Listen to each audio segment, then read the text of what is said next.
All right, Mr. Solomon. Yes, ma'am. So you are enthusiastic about leadership, Yes, ma'am. but there are several types of leadership. There's transformational leadership, there's servant leadership, there's positional leadership. Tell us, which leadership style do you advocate?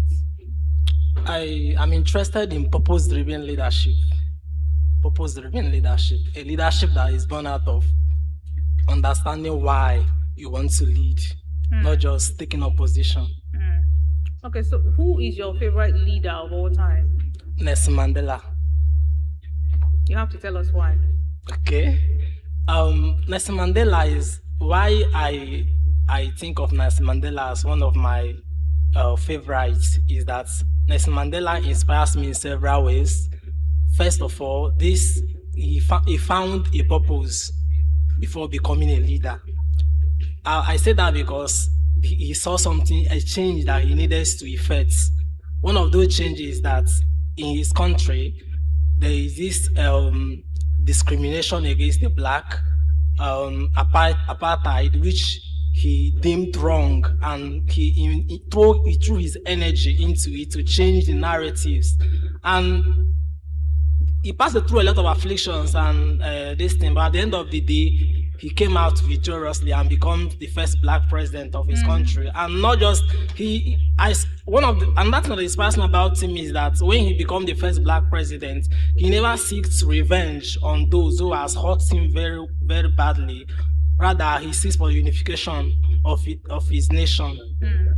So, as a leader, how would you define purpose, to a child or to someone younger?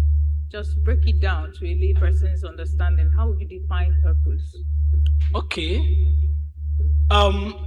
This is a mic I'm using to talk.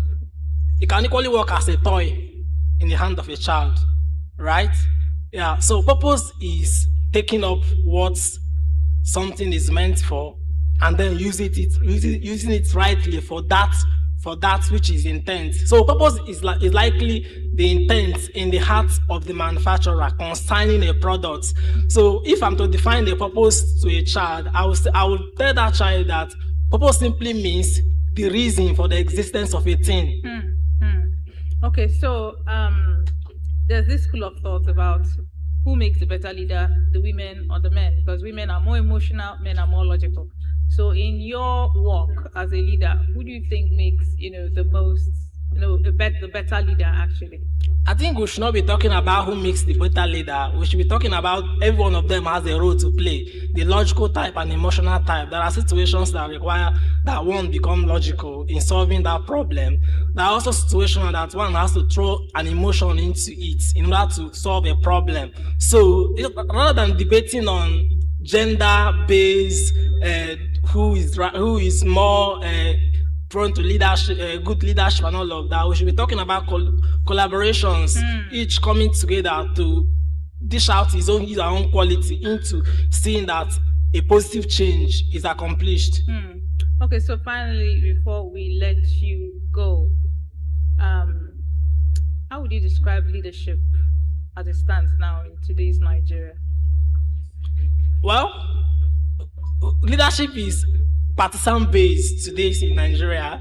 People are interested in politics that are, of course, are the ruling class, where the ruling class belong, where they have more opportunity of climbing to whatever position they want. They're not really interested in changing the narratives as it is. All right, thank you so much, Mr. Solomon. Thank you, ma'am.